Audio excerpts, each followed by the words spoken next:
Hey you, and welcome to this video where I will help you out how to change your language on Google Maps. And for this, we have two ways to fix this. The first way is tap on your own Google icon, go to settings, tap on voice search and make sure that you select the language that you want to use. The other way is go to settings and then from here go to general. From here, tap on language and region. Make sure that your region is selected on the language that you want to use.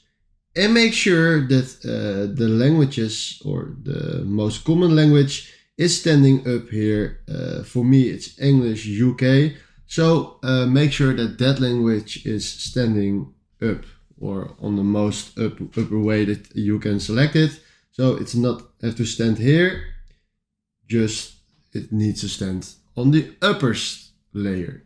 Alright, this is how it works. If you find this helpful, please consider subscribing and give this video a like. And then for now, thanks for watching.